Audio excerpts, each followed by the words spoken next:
Olá, meus queridos alunos, estamos de volta para mais uma aula. Estou aqui em casa e junto com vocês nós vamos estar superando esse desafio de estar utilizando vários tipos de ferramentas tecnológicas, que está sendo um aprendizado para todos. Alguns é óbvio que com suas limitações de uso de dados móveis, com internet limitada, a gente recebe sempre algumas mensagens dos colegas de vocês que estão tendo grandes dificuldades de acessar esses materiais, mas eu espero que durante todo esse período a gente consiga chegar ao maior número de alunos possível, sendo um momento de muito aprendizado, mas com o desafio realmente de não só se superar, mas de fazer o possível para chegar a cada um de vocês que estão hoje no em seu lar, em suas casas, e com esse isolamento social, fazendo sua parte e a gente aqui também fazendo a nossa, mas vamos superar esses momentos. Para isso, para iniciar a nossa aula, eu trouxe um vídeo, e que é um vídeo reflexivo sobre o que eu espero desse momento,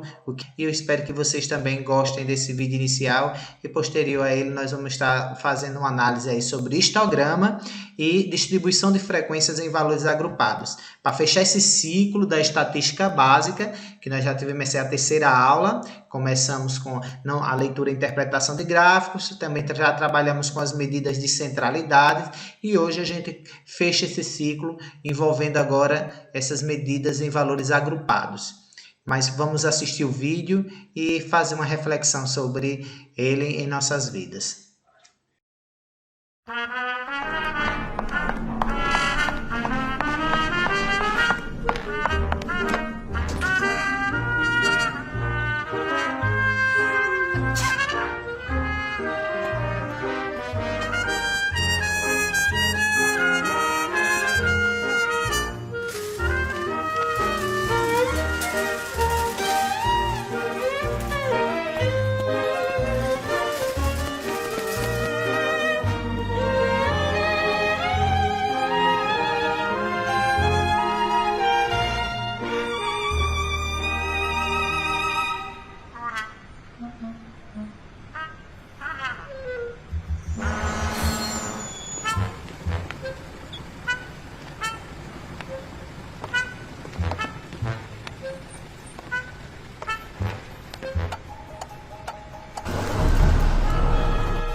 Bom, posterior ao vídeo, nós temos aqui agora, como a nossa aula é valores agrupados, precisamos entender o que significa classes e intervalos.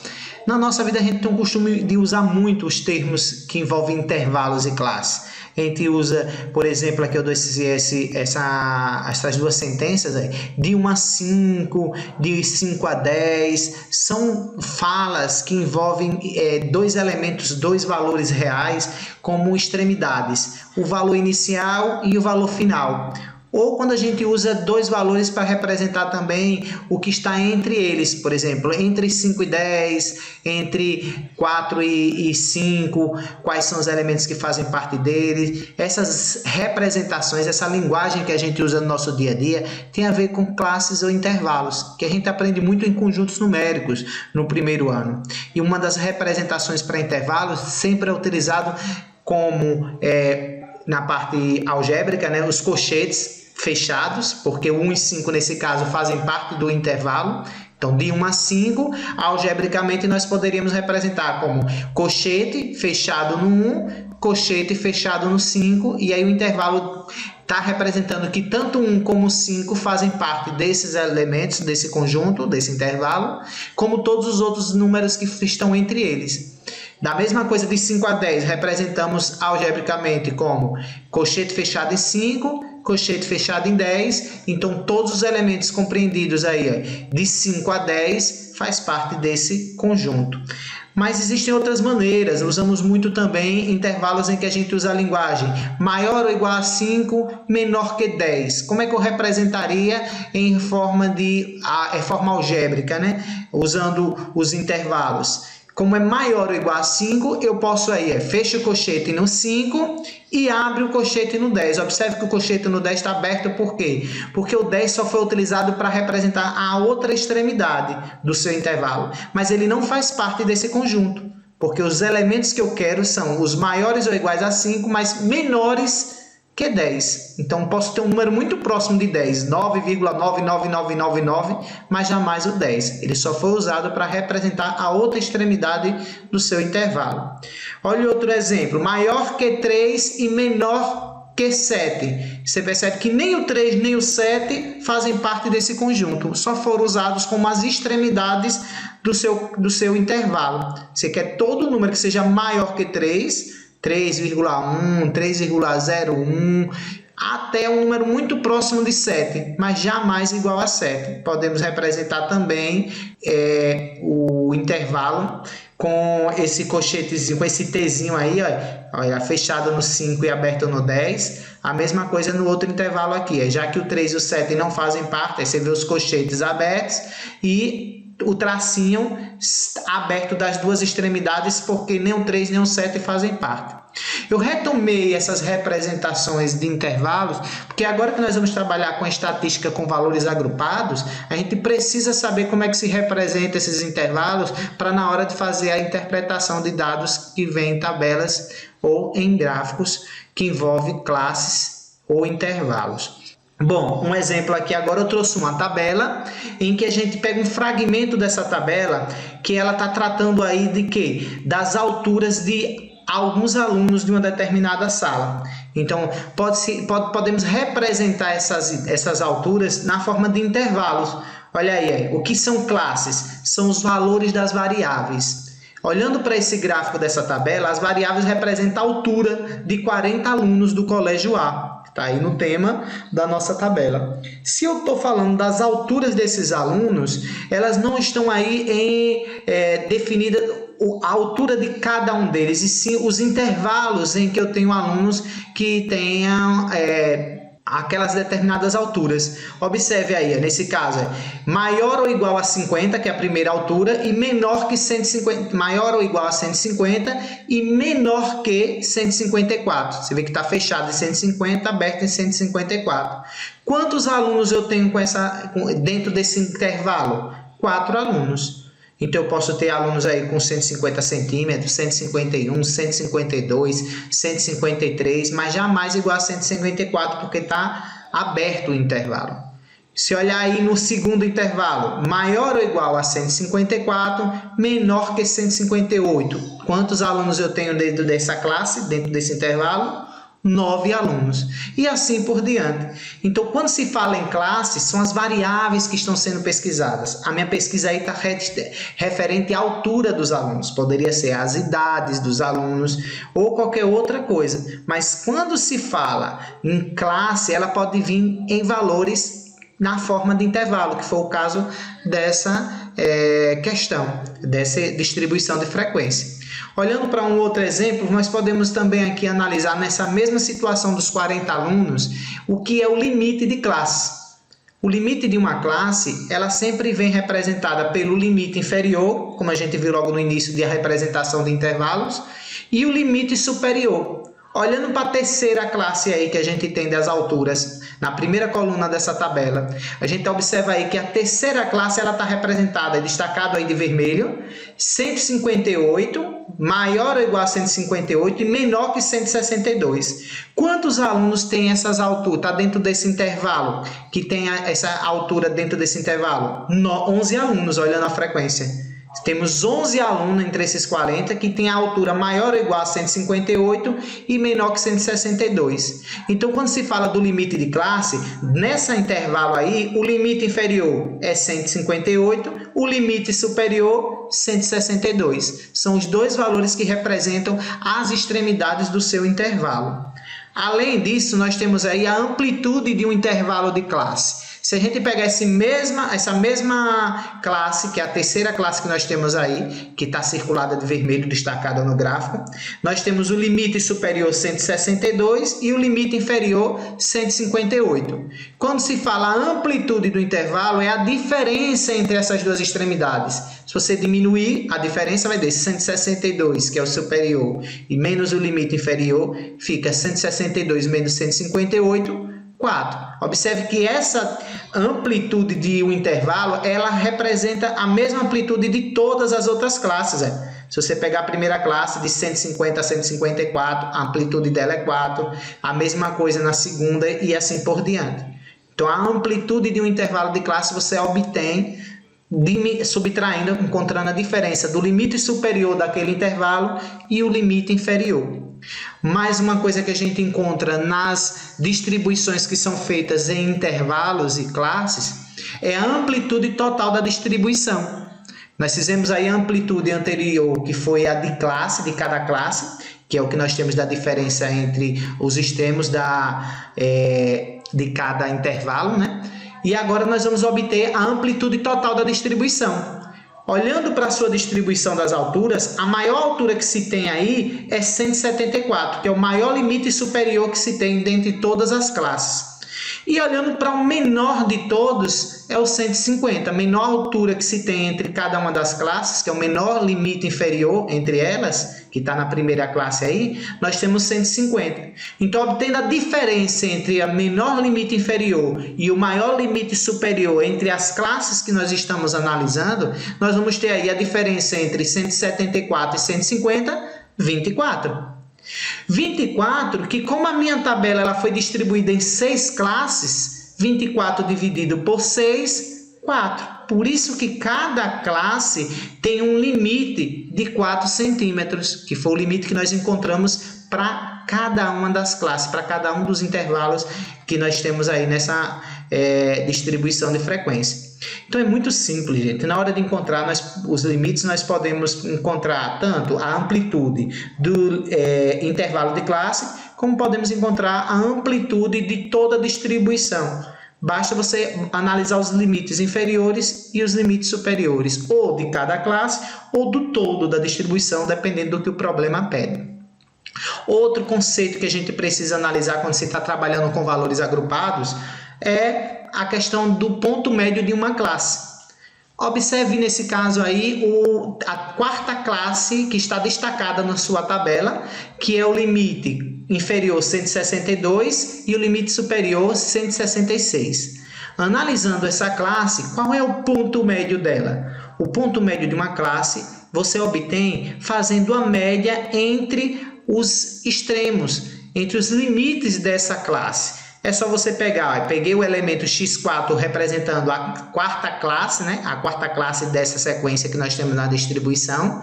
Nós vamos pegar o limite inferior da quarta classe, somar com o limite superior dessa quarta classe e dividir por 2 para tirar a média. Então vai ser 162 mais 166 dividido por 2, que dá 164. Esse é o que nós chamamos de ponto médio de uma classe, que é o valor que vai representar, nós temos ali infinitos valores de uma classe, se falar em números reais, de 162, maior que 162 e menor que 166, temos infinitas possibilidades em números reais. Nós temos aí 162,1, 162,02, 162,9, 162,95. Você vai ter uma infinidade de valores no intervalo, em números reais. Mas, como eu quero um único número para representar essa classe, é aí que a gente calcula o ponto médio da classe. É calculado com a média entre os limites que representa aquele intervalo. Foi o que nós acabamos de fazer. Por isso que nós podemos encontrar qualquer valor aí que represente cada uma desses intervalos. Basta encontrar o ponto médio de cada um desses intervalos.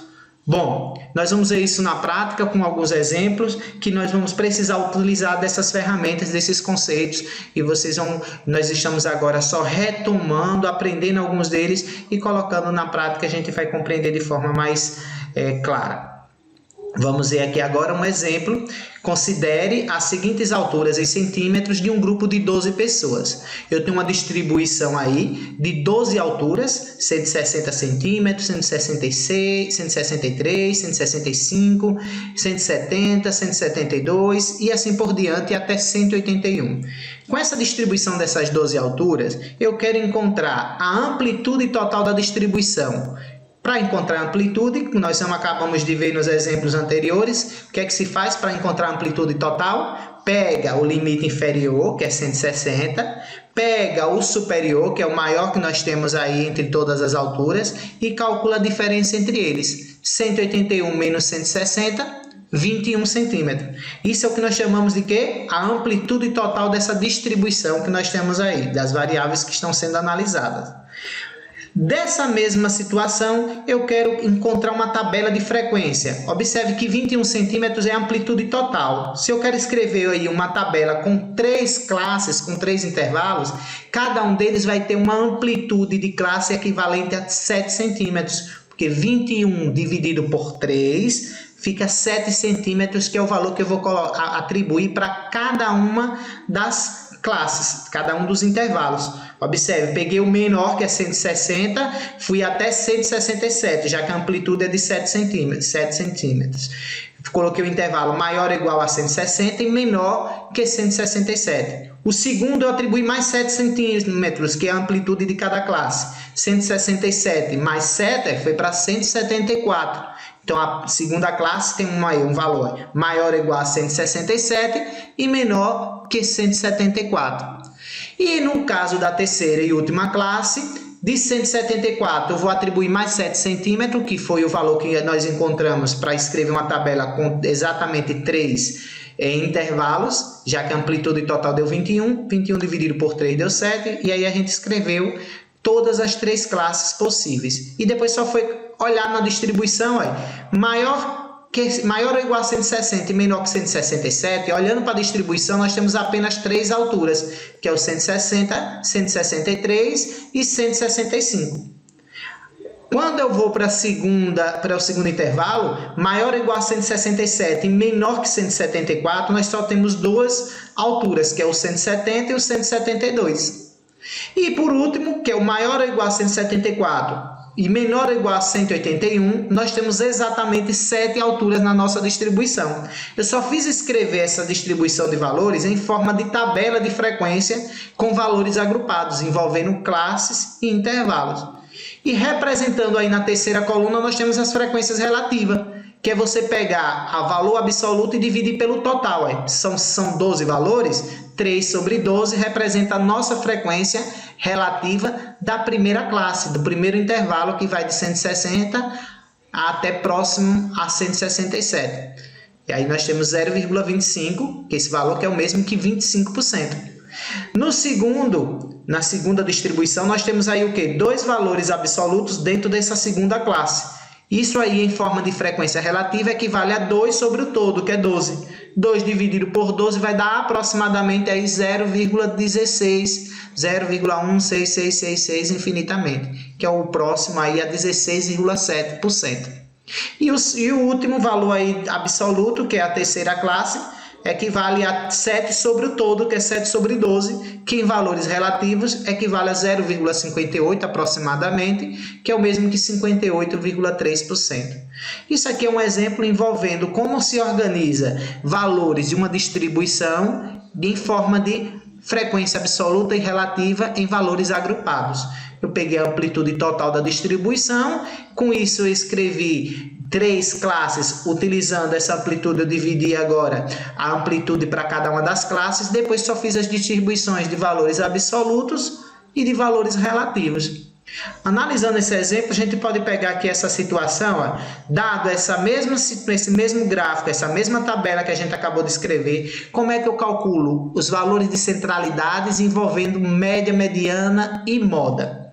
Determine a moda, mediana e a média desses valores que estão nessa frequência. Gente, a gente viu que moda é o valor que mais se repete em uma distribuição. Mas nesse caso eu não tenho um valor, eu tenho valores representados em forma de intervalo. Mas nós vimos também aí nos exemplos, nos conceitos anteriores, que nós podemos pegar um único valor para representar a cada classe, calculando o ponto médio das suas extremidades, dos limites que representam esse intervalo. Vamos ver aqui o exemplo, ó. Pegando aqui agora essa mesma altura e fazendo os pontos médios de cada classe. Observe que eu mudei aí a tabela e agora a segunda coluna dela está representando o ponto médio de cada classe. Peguei os limites, as 160 mais 167 e dividi por 2, dá 163,5. Então, o valor que vai representar a primeira classe é 163,5. Nós temos uma frequência absoluta, esse valor se repete quantas vezes? 3 vezes. Olha aí a terceira coluna indicando o valor absoluto. Mais uma vez, nós vamos para a segunda classe. 167 como extremidade de limite inferior e 174 como limite superior. Para representar em um único valor essa classe, nós tiramos o ponto médio entre esses limites.